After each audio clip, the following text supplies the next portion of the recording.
Hi, I'm Mark Tyrrell of Uncommon Knowledge, and welcome to the video version of my article on 3 strategies to help address distorted over-responsibility in relationships. Now, this isn't an exact replication of my written article, so if you want to check that out, you can use the link below. Now, the writer, Hubert Selby Jr., wrote that eventually we all have to accept full and total responsibility for our actions, everything we have done and have not done. And no doubt that however much we attempt to pass the buck of responsibility, if we don't take responsibility for ourselves, if we don't take care of our ship, it will sink completely. Ultimately, we are responsible, but only to a point. So some clients take so much responsibility for other people, for all and everyone, that it makes them ill or depressed. So I'm thinking of a particular client that I'll call Graham, and he was a client of mine a few years ago, and I soon noticed his overriding pattern was to feel responsible. You know, he was a very responsible kind of a guy, and he felt responsible for the happiness and well-being of most other people in his life. Okay, but more than just fairly responsible, he felt like it was totally down to him how everyone else was. So, you know, his feckless son is unemployed and drinks too much, Graham's responsibility. His wife is grumpy and bored, Graham's responsibility. His co-workers don't get their work done, Graham's responsibility. His sister's marriage is on the rocks, Graham's responsibility. Or at least that's the way he felt about it. And in fact, Graham felt he could never do enough for other people. His wife's unhappiness, for example, was, as far as he saw it, completely down to him. It's completely down to him. If she was in a bad mood, he felt it was entirely and invariably all his fault. He ruminated a lot on the problems of the people in his life, and so was quickly becoming depressed. Because, of course, if you feel responsible or over-responsible for the people in your life, you can never do enough for them. There's never an end to your concern, and it can start to feel pretty helpless and hopeless. He had the kind of, creased brow and rinsed out look of the chronically burdened, and he actually told me that he felt that the weight of the world was on his shoulders. And I said, what you mean, like Atlas? And he said, what? And I said, well, you carry the world on your shoulders, like Atlas, the Greek myth. And he agreed that that's kind of how it felt. Now, Graham had been a parentified child in that as a child, he'd been the main carer for his sick mother, and he'd sort of missed out on a carefree, fun childhood. In other words, he'd taken on adult responsibilities and emotional burdens at a very young age. But now the burdens were really crushing him. And it's a really important question, I think. How do your clients perceive their role in their relationships? If they feel overly responsible or totally responsible, that very attitude could be causing and maintaining their misery. If we think about depression for a moment, depression emerges and persists through excessive, negative, and hopeless rumination.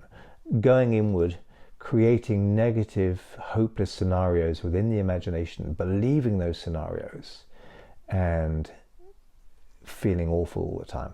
Likewise, the cycle of depression seems to fall apart when the client solves the problems they were ruminating over and worrying about the most, or starts to ruminate less or in different ways. Now, Graham spent a lot of time trying to control, or believing he should control, other people's experience of life. And because he was naturally caring and extremely conscientious, he'd been conditioned through his early years to take on other people's burdens as his own burdens. And that could be anybody, a neighbor, co-worker, as I said, certainly his wife and son, and friends, and just everybody. So basically he was struggling under a weight of worry, or holding up the world like Atlas, as he said. But we see this over responsibility taking in lots of people. Some people feel they are or should be totally responsible in a romantic relationship, for example, with the result that if it doesn't work out, they exclusively blame themselves. I screw up every relationship. It's always down to me. And of course, being involved with other people, helping them and caring about them is an integral part of being a decent human being. But we also need to know where our boundaries are. And of course, not all over-responsible clients will be depressed, but make no mistake, the rumination associated with feeling overly responsible for other people in our lives can be depressing. Anyway, here are 3 strategies to help clients who you feel may take on too much responsibility for the relationships in their lives. So strategy 1, we can try to help them understand what they are actually responsible for. So Graham and I explored the difference between influence and control. For example, I can influence how wet I get in a downpour by cloaking myself in waterproofs before I go out, but I can't control the weather. So there's influence there, but there isn't control. I can have an effect on my own state, but don't need to beat myself up because I can't make it stop raining. Graham might be able to influence the moods of his wife, but he certainly couldn't control them.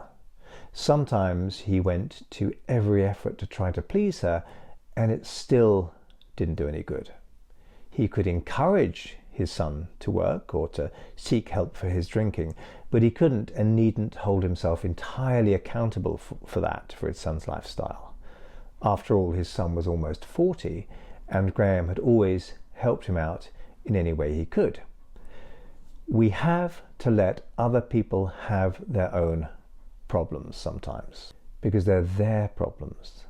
So it's useful to separate out what we're really responsible for and how far that responsibility extends. I sometimes talk about the blame pie, which sounds a bit Sesame Street, I know, but so the blame pie, which can be a useful analogy for people.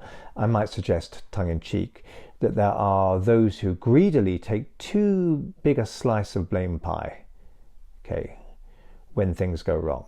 It might seem strange to reframe the idea of over-responsibility to a type of greed, but so often when we use a different lens to view something through, we can start to see it totally differently in a useful way. So I had Graham visualize a responsibility pie. Is it fair to deny others their fair share of responsibility, or are you going to just sort of grab all that pie greedily? And he kind of laughed and got the point. So ask your client to separate what's theirs to handle from what belongs to other people. Are you going to steal that from them? If we see for a moment responsibility as a kind of property that belongs to a person, then you need sometimes to remember it's not your property. It's not your bad mood. It's not your drinking. It's not your not looking for work. Graham actually found that analogy really useful. So we can encourage clients to ask themselves, is this really my responsibility? Or am I trying to steal too much responsibility from this person and take it on for them? Am I taking on someone's load when really it's maybe more fair to let them have that, because after all it is their life, and life is made up of challenges to some extent. Am I stealing their fair share of responsibility? So this mental boundary helps them focus on what they can control or influence rather than becoming overwhelmed by issues outside of their scope. Now, some people take on too much because they feel bad about asking others to take on their fair share. So this will be an issue of not being assertive enough. So strategy 2 is to help our clients practice saying no without guilt. It's a harsh truth in life that if you're conscientious and eager to grab greedily more of the responsibility pie that perhaps should be shared around more equally, then other people will soon pick up on that tendency that you have to over-responsibilitize, which is a made-up word, and as a result may start to naturally take less of their own fair share of responsibility. And there's certainly such a thing as passivity and abdication of personal responsibility. A lot of people like to do that. Now, other people will certainly tend to cast off their own responsibilities given half the chance when they're around someone who likes to take all of the responsibility. I will just get so-and-so to do this because they'll do it, and so-and-so will do that for you, don't worry about it. Dad will sort out my driving fine. Mum will clean my apartment for me. I've got this problem, so-and-so will deal with it. And you'll have noticed there's a kind of maladaptive perfectionism to chronic over-responsibility taking. So Graham felt he was almost addicted to shouldering responsibility. So as with many compulsions or addictions, we had to kind of wean him off taking more than his fair share of responsibility. Not totally, of course. Everyone has to look out for other people to some extent. He was still going to be a kind and decent and helpful guy, but not to the extent that he was destroying his own life. So Graham began to cut back on how much money he gave his son every month, to the point at which he was no longer financing him. He stopped taking on every extra bit of work his co-workers were asking him to do because they couldn't be bothered to do it when it was really their work. So help your client learn to set limits with kindness but firmness. It's not like they have to turn into a horrible person. Guide them to understand that saying no doesn't mean they don't care. It just means they're valuing their own capacity and respecting the responsibility other people have for their own lives. In this way, they can free up their energy for what truly matters, reducing stress and resentment into the bargain. So you could brainstorm with the client alternative ways of responding. So for example, instead of, I guess I can do that for you, they could try, I'd love to help, but I don't have the bandwidth right now. That's quite a useful analogy that people can use. I just don't have the bandwidth. I don't have the spare capacity to do that right now. So you're going to have to do that. Finally, we can help our over-responsible clients understand that they not only benefit themselves, they don't just help themselves when they're more generous with equally sharing out the responsibility pie, but they help other people in their lives too. So number 3 is allow others to learn and grow. And I've talked about giving people their fair share of responsibility. Now, Graham laughed when sort of jokingly I referred to over-responsibility as a kind of greed. He found that idea for some reason quite funny, but the jokey reframe kind of worked for him, partly because he was such a good and decent man and he really didn't want to see himself as greedy. So if he rejects the feeling of being greedy, then he also rejects the over-responsibleness, if that makes sense. I've packaged the two together so he can reject both of them in one go. So that made perfect sense to Graham, and he felt he had been, as he put it, sort of infantilizing other people around him. And he could actually see that he'd been doing that by not allowing them to take proper responsibility for themselves. Cruel to be kind is a thing, and it's real. Human beings learn through adversity, struggle, and challenge. To deny other people that, to deny others the chance to grow through effort, is in some cases to steal their potential. If we protect other people all the time, we are stealing their potential.